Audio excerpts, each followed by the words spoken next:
Eto na nga bang sinasabi ko eh. Eto na yun eh. 'Di ba? Yung mga hindi nakikinig. Eto na. Meron kasi akong A1 na information na may nagsabi sa akin. Okay? Na dahil sa kagustuhan ng INC na ang iprioridad natin or ng mga leaders natin is kapakanan ng bayan at mga taong naghihirap. 'Di ba? Against sila sa impeachment. Whether si BP Sara or si BBM ang i-impeach, ayaw nilang ma-impeach pareho. Kasi ang gusto nilang ma-focus is yung nangyayari sa ating bansa na pagbagsak ng ekonomiya, ang pagtaas ng mga bilihin, ng krudo, ng langis, ng gasolina at diesel.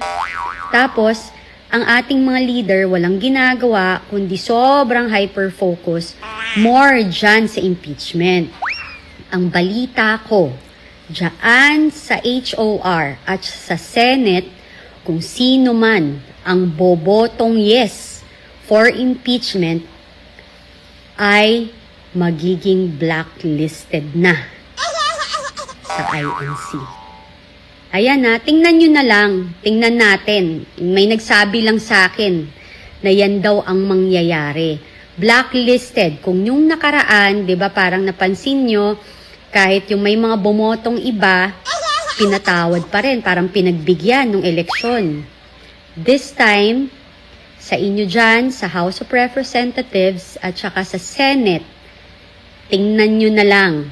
Kasi ang balita ko, kahit sa pang-apat na salin lahi ninyo, yung apo ng apo nyo, yung anak ninyo, ay hindi na susuportahan o hindi man lang makakatungtong na sa kanilang lugar.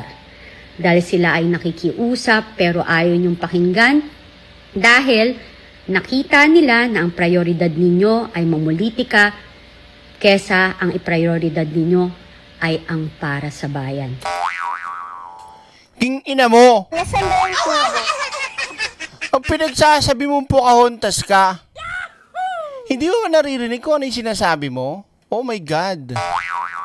Bago kita bigyan ng isang napakalupit na komentong hayop ka, mas mabuti pa kung ilabas mo na yung USB na sinasabi mo, tinatago mo. Saan mo ba tinago ang USB?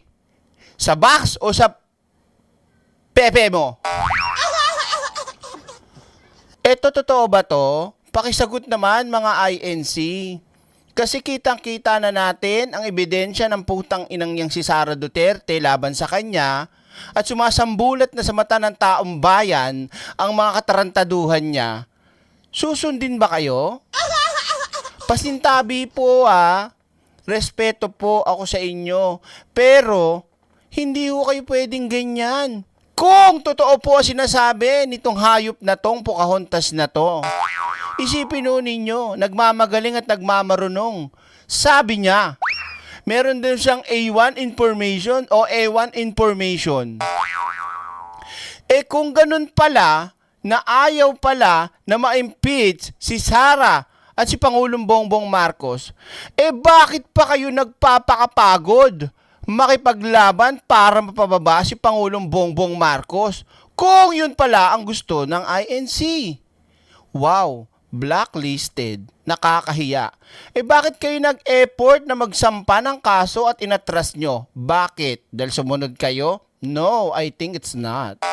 Because wala kasi talaga kayong ebidensya laban kay Pangulong Bongbong Marcos. Samantalang itong si Buday Sara na panay gala at puro katarantado na pinagagawa at kadramahan sa buhay at kaletsehan. Ayan na sa harapan ninyo, lantad na. And who the hell F are you? Buday, si Buday.